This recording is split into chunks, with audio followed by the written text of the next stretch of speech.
بسم اللہ الرحمن الرحیم۔ السلام علیکم ورحمۃ اللہ۔ آج دی مسنگ ڈاٹس میں ہم ایک ایسے سوال کا باب کھول رہے ہیں جو قرآن کے 750 سے زیادہ دفعہ دیے گئے حکم تفکر کو سیدھا چیلنج کرتا ہے۔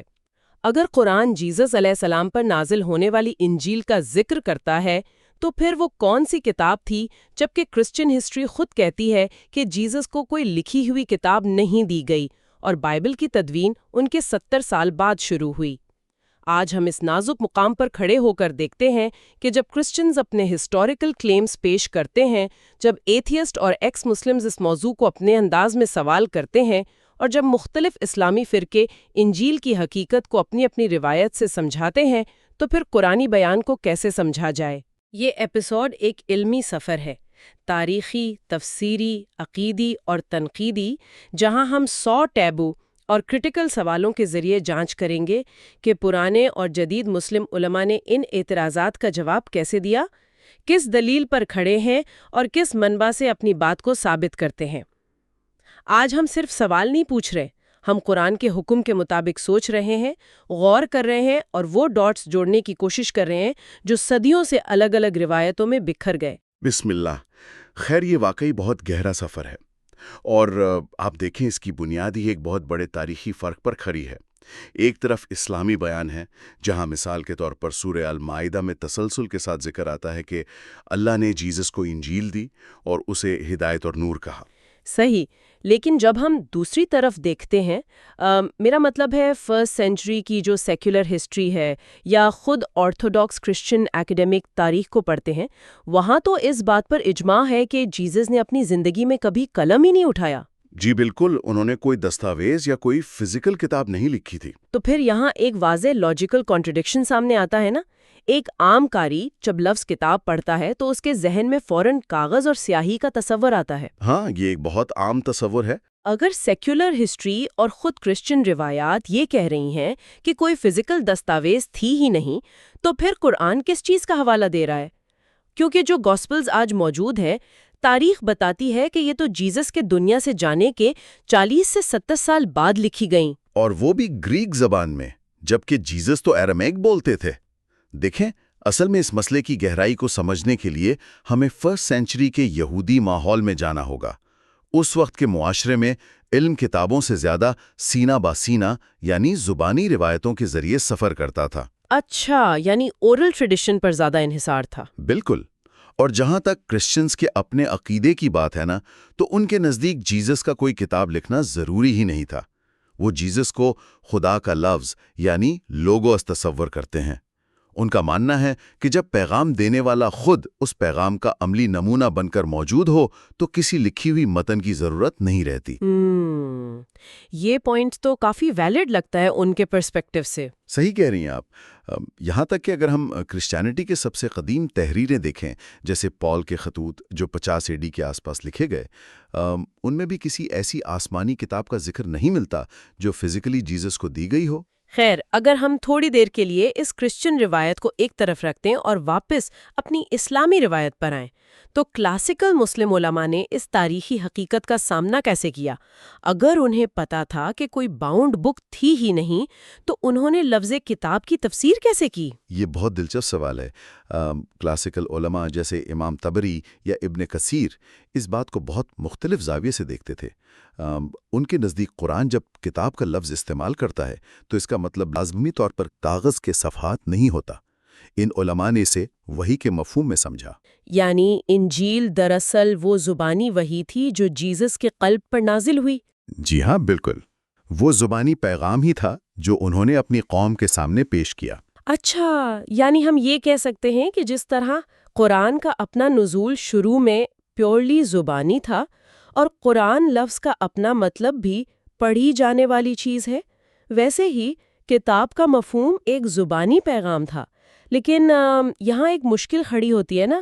کیسی مشکل؟ اگر انجیل صرف ایک زبانی پیغام تھا جو صدیوں تک سینہ بسینہ چلتا رہا، تو پھر اس مشہور اسلامی دعوے کا کیا بنتا ہے کہ ٹیکسٹ میں تحریف یعنی الفاظ میں تبدیلی کی گئی ہے؟ آپ ایک ایسی چیز کو کیسے آلٹر کر سکتے ہیں جو فزیکل فارم میں ایگزسٹ ہی نہیں کرتی تھی؟ یہ وہ مقام ہے جہاں اسلامک اسکالرشپ میں وقت کے ساتھ ایک بہت اہم تبدیلی آئی۔ دیکھیں، شروعاتی دور میں جب علماء تحریف کا ذکر کرتے تھے تو ان کا اشارہ زیادہ تر تحریف المعنوی کی طرف ہوتا تھا۔ تحریف المعنوی سے آپ کی مراد مفہوم کی تبدیلی ہے؟ جی ہاں، اس کا مطلب ہے کہ متن کے الفاظ نہیں بدلے گئے بلکہ اس کی تفسیر یا اس کا مطلب غلط بیان کیا گیا۔ مثال کے طور پر اگر انجیل میں جیزس کے لیے روحانی معنوں میں بیٹا کا لفظ استعمال ہوا تو لوگوں نے اسے لٹرل یعنی حقیقی معنوں میں لے لیا۔ میں سمجھ رہی ہوں۔ تو یہ مفہوم کی تحریف تھی، الفاظ کی نہیں؟ بالکل، لیکن جب ہم 11ویں صدی میں آتے ہیں، خاص طور پر الاندلس میں، جہاں ابن حزم جیسے عالم موجود تھے، وہاں ایک نئی بحث شروع ہوئی۔ کیا یہ وہ دور تھا جب کرسچنز اور مسلمز کے درمیان ڈائریکٹلی پولیمیکل ڈیبیٹس یعنی مباحثے بہت بڑھ گئے تھے؟ ہاں، ایگزیکٹلی۔ اس وقت ابن حزم نے یہ دیکھا کہ موجودہ بائبل اور قرآن کے بیانات میں بنیادی طور پر بہت فرق ہے۔ وہاں انہوں نے تحریف اللفظی یعنی ٹیکسٹ کے الفاظ کی تبدیلی پر بہت زور دیا۔ اچھا، تو ان کا استدلال کیا تھا؟ ان کا استدلال یہ تھا کہ کیونکہ تاریخی طور پر اصل پیغام ٹھیک سے ریکارڈ نہیں ہوا، اس لیے جو تحریریں بعد میں لکھی گئیں ان میں جا بجا انسانی مداخلت اور غلطیاں شامل ہو گئیں۔ خیر، اگر ہم تھوڑا آگے آئیں اور ماڈرن اپولوجسٹ کو دیکھیں، مثال کے طور پر احمد دیداد یا ان کے بعد آنے والے اسکالرز، ان کا طرز استدلال تو کلاسیکل علماء سے بہت مختلف لگتا ہے۔ جی، ان کی اپروچ کافی ڈیفرنٹ ہے۔ وہ ابن حزم کی طرح صرف تھیولوجیکل آرگیومنٹس نہیں دیتے، بلکہ لگتا ہے کہ انہوں نے ویسٹرن ایکیڈیمک ریسرچ اور ٹیکسچول کرٹیسزم کے ٹولز کو استعمال کرنا شروع کر دیا ہے۔ ہاں، وہ کرسچن ہسٹری کا حوالہ دے کر کہتے ہیں کہ آج کی گاسپلز صرف انسانی تاریخ ہیں۔ تو یہ اپروچ اصل میں کام کیسے کرتی ہے؟ دیکھیں، ان ماڈرن علماء نے سیکولر اور کرسچن اسکالرشپ کے اپنے ہی کانسیپٹس کو اپنے دفاع میں استعمال کیا ہے۔ ایک بہت مشہور کانسیپٹ ہے جس سے سینوپٹک پرابلم کہا جاتا ہے۔ جب ماہرین میتھیو، مارک اور لوک کی گاسپلز کو گریک زبان میں سامنے رکھ کر پڑھتے ہیں تو انہیں ان میں حیرت انگیز مماثلت نظر آتی ہے۔ یعنی ٹیکسٹ اتنا سملر ہے کہ لگتا ہے انہوں نے کہیں سے کاپی کیا ہے؟ بالکل، الفاظ اور جملے اتنے ایک جیسے ہیں کہ واضح ہو جاتا ہے کہ ان لکھنے والوں نے کسی ایک پرانے ذریعے سے نقل کی ہے۔ اکیڈمک لینگویج میں اس فرضی غائب شدہ ذریعے کو کیو سورس کہا جاتا ہے۔ اچھا، کیو سورس۔ تو کیا اس کا مطلب یہ ہے کہ ماڈرن مسلم اسکالرز اس کیو سورس کو وہ اصل انجیل سمجھتے ہیں، یعنی وہ زبانی اقوال یا وہ تحریر جو بعد میں کھو گئی؟ جی ہاں، اور جسے باقی گاسپلز نے اپنے اپنے مقاصد کے مطابق تبدیل کر کے استعمال کیا۔ ان کی دلیل یہ ہوتی ہے کہ اگر ویسٹرن اسکالرز خود تسلیم کر رہے ہیں کہ آج کی گاسپلز کسی اور پہلے ذریعے پر مبنی ہیں، تو قرآن کا یہ دعویٰ خود بخود تاریخی طور پر فکس ہو جاتا ہے کہ انجیل ایک الگ پیغام تھا جو اب اپنی اصل حالت میں موجود نہیں۔ یہ تو کافی اسٹرانگ پوائنٹ بن جاتا ہے ان کے لیے، لیکن اس لاجک میں ایک بہت بڑا شگاف ہے جسے اسکیپٹکس بہت زور و شور سے اٹھاتے ہیں۔ اگر میں تھوڑی دیر کے لیے ایک ایتھیسٹ یا ایکس مسلم کا نقطہ نظر سامنے رکھوں تو ان کا سب سے بڑا اعتراض یہ ہوتا ہے کہ یہ پورا تحریف کا دعویٰ انفالسیفائبل ہے۔ صحیح کہہ رہی ہیں۔ انفالسیفائبل ہونے کا مطلب یہ ہے کہ آپ ایک ایسی تھیوری پیش کر رہے ہیں جسے غلط ثابت کرنے کا کوئی طریقہ ہی موجود نہیں۔ ایگزیکٹلی۔ اگر اصل انجیل کی کوئی فزیکل کاپی یا کوئی ایک نسخہ، ایک مینوسکرپٹ بھی دنیا میں موجود نہیں، تو آپ کمپیریزن کیسے کر سکتے ہیں؟ جب اوریجنل متن سامنے نہیں تو تبدیلی کو تسلیم کیسے کیا جائے؟ یہ اعتراض لاجیکلی بہت متاثر کن لگتا ہے اور ماڈرن بحثوں میں اسے بہت اہمیت حاصل ہے۔ ناقدین یہ دعویٰ کرتے ہیں کہ رومن امپائر اور فرسٹ سینچری کی یہودی تاریخ کے ریکارڈز بہت محفوظ ہیں، اور ان میں کسی ایسی کتاب کا ذکر نہیں ملتا جو آسمان سے دی گئی ہو۔ جی بالکل، یا جو جیزس نے خود لکھی ہو۔ اس بنیاد پر وہ اسے ایناکرونزم کہتے ہیں، یعنی ان کا دعویٰ ہے کہ 7ویں سینچری کے لوگوں نے اپنے ماحول کی بنیاد پر غلطی سے فرسٹ سینچری کی تاریخ کا تصور قائم کر لیا۔ تو پھر اس سخت اعتراض کا جواب اسلامی تھیولوجیکل سرکلز میں کس طرح دیا جاتا ہے؟ اگر امپیریکل ایویڈنس نہیں ہے تو دلیل کی بنیاد کیا بنتی ہے؟ اصل میں اس کا بنیادی جواب یہ دیا جاتا ہے کہ absence of evidence is not evidence of absence, یعنی اگر کسی چیز کا ٹھوس ثبوت آج نہیں مل رہا تو اس کا مطلب یہ لازمی نہیں کہ وہ چیز تاریخ میں کبھی وجود ہی نہیں رکھتی تھی؟ ہاں، یہ تو ایک عام لاجیکل پرنسپل ہے۔ بالکل۔ مسلم اسکالرز تاریخ کے اس دور کی طرف توجہ دلاتے ہیں جب رومن امپائر نے ارلی کرسچنز پر شدید ظلم و ستم ڈھائے۔ ڈائیوکلیٹیانک پرسیکیوشن جیسی مہمات کے دوران عبادت گاہوں کو تباہ کیا گیا اور ان تمام تھیولوجیکل تحریروں کو چن چن کر جلایا گیا جو مین سٹریم رومن بلیف سے متصادم تھیں۔ ہاں، تو ایسی کتابیں جلا دی گئی تھیں، یہ بھی ایک پاسبلٹی ہے۔ جی، اور اس کے علاوہ ایک بنیادی تھیولوجیکل اصول یہ بھی ہے کہ وحی کا تصور کاغذ یا پتھر کے محتاج ہونے پر مبنی نہیں۔ مثال کے طور پر قرآن ابراہیم اور موسیٰ کے صحف کا ذکر کرتا ہے جن کا کوئی تاریخی دستیاب نسخہ آج موجود نہیں، مگر ان کا عقائد میں ہونا تھیولوجیکل سٹرکچر کا حصہ ہے۔ یہ تاریخی دباؤ اور ریکارڈز کا مٹ جانا تو سمجھ آتا ہے، لیکن جو چیز مجھے اس تحقیق میں سب سے زیادہ دلچسپ لگی وہ اس موضوع پر خود اسلامی معاشرے کے اندر کا تنوع یعنی ڈائیورسٹی ہے۔ جب ہم مختلف فرقوں کو دیکھتے ہیں تو ان کی میتھڈالوجی بالکل مختلف دکھتی ہے۔ جی ہاں، وہاں پر کافی ڈفرنس آف اوپینین ملتا ہے۔ مثال کے طور پر اس پورے مسئلے کو شیعہ یا احمدیہ مکتب فکر کیسے حل کرتے ہیں؟ ان کے نزدیک ٹیکسٹس میں جو تبدیلی آئی وہ زیادہ تر سیاسی یا انسانی مداخلت کا نتیجہ تھی، لیکن ان کا بنیادی نظریہ پارشل تحریف پر زور دیتا ہے۔ پارشل تحریف؟ اس سے کیا مراد ہے؟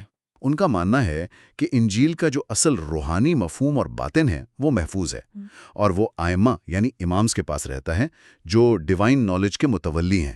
اچھا، یعنی ان کے نزدیک فزیکل متن کا بگڑ جانا اصل پیغام کی موت نہیں ہے، کیونکہ اسے محفوظ رکھنے کا میکانزم ایک روحانی سلسلہ ہے۔ بالکل ٹھیک سمجھیں آپ۔ اور اسی طرح اگر احمدیہ نظریے کو دیکھیں جو کہ آرتھوڈاکس سنی اسلام سے کافی مختلف ہے، ان کا استدلال یہ ہے کہ انجیل کا اسپریچول ایسنس دنیا کی مختلف تھیولوجیکل تحریکوں میں پھیل گیا اور کسی نہ کسی شکل میں آج بھی باقی ہے۔ یہ دونوں مثالیں ظاہر کرتی ہیں کہ اندرونی طور پر بھی اس ایک فزیکل ٹیکسٹ کی غیر موجودگی کو ایڈریس کرنے کے لیے مختلف میکانزمز وجود میں آئے۔ جی ہاں، مسلم اسکالرشپ میں اس حوالے سے کافی ڈیپتھ اور ڈائیورسٹی موجود ہے۔ یہ عقیدے اور تفسیر کا سفر تو اپنی جگہ، لیکن میں اس گفتگو کو اس پوائنٹ کی طرف لے جانا چاہتی ہوں جہاں اس مسئلے کا شاید سب سے آرگینک اور لاجیکل تاریخی حل موجود ہے۔ ابھی تک اس پوری بحث میں چاہے کلاسیکل علماء ہوں، اسکیپٹکس ہوں یا ماڈرن اپولوجسٹ، سب کے ذہن میں فریم ورک وہی ہے کہ کتاب کیا تھی اور ٹیکسٹ کہاں گیا۔ صحیح، اور آپ شاید نئی ایکیڈیمک ریسرچ کی طرف اشارہ کر رہی ہیں۔ ہاں بالکل، کچھ نئے ایکیڈیمکس جیسے گیبریل سائیڈ رینولز کا جو کام ہے وہ سجیسٹ کرتا ہے کہ ہم صدیوں سے غلط تصور کا شکار ہے۔ ہم ایک کاغذ کی کتاب، ایک کوڈیکس ڈھونڈ رہے ہیں، جبکہ حقیقت میں کتاب یا انجیل 7 سینچری کے عربیہ میں کچھ اور تھیں۔ خیر، یہ ایکیڈیمک ریسرچ واقعی اس پوری تھیولوجیکل ڈیبیٹ کا رخ بدل دیتی ہے۔ جب ہم لیٹ انٹیکوٹی یعنی 7 سینچری عربیہ کا ماحول دیکھتے ہیں تو وہاں کے کرسچنز گریک یا لیٹن سپیکنگ نہیں تھے، وہاں پر ایرامک اور سریاک زبان بولنے والے کرسچنز موجود تھے۔ اور لنگوسٹکلی یہ بہت اہم ہے نا، کیونکہ لفظ انجیل گریک لفظ یوانجلیون سے براہ راست نہیں نکلا، یہ سریاک چرچز سے ہوتا ہوا، جہاں اسے اوانگلیون کہا جاتا تھا، عربی میں انجیل بنا۔ جی ہاں، آپ نے بالکل ٹھیک ہسٹوریکل ٹریجیکٹری پوائنٹ آؤٹ کی۔ لیکن میرا سوال یہ ہے کہ اس زبان کے فرق اور تاریخی ماحول سے آخر متن کے اصل مفہوم پر کیا فرق پڑتا ہے؟ ایک لفظ ایک زبان سے دوسری زبان میں گیا، اس سے مسئلہ تو حل نہیں ہوتا۔ مسئلہ اس وقت حل ہوتا ہے جب ہم ان سیریاک چرچز کی عبادات اور ریلیجس کلچر کو دیکھتے ہیں۔ ان گرجا گھروں میں عبادت کے دوران جو ریلیجس ٹریڈیشن تھا وہ ٹیکسچول کم اور لٹرجیکل زیادہ تھا۔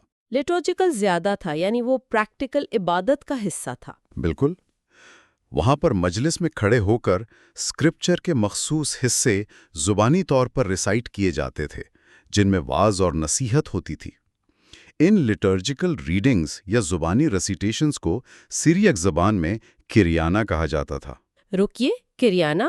یہ تو لنگوسٹکلی سیدھا قرآن کے روٹ ورڈ سے مل رہا ہے۔ سبحان اللہ، آپ نے لنک پکڑ لیا۔ ہاں، کیونکہ قرآن کا اپنا مفہوم بھی تو پڑھی جانے والی یا ریسائٹ کی جانے والی کتاب ہے۔ تو کیا ہم یہ نتیجہ نکال رہے ہیں کہ جب قرآن 7 سینچری عربیہ میں انجیل اور کتاب کا حوالہ دے رہا تھا تو وہ کسی پرانی آرکائیو میں رکھی باؤنڈ بک کی بات ہی نہیں کر رہا تھا؟ بالکل صحیح پکڑا آپ نے۔ ماڈرن ریسرچ اسی طرف اشارہ کرتی ہے کہ قرآن دراصل ان سیریاک کرسچن سے مخاطب تھا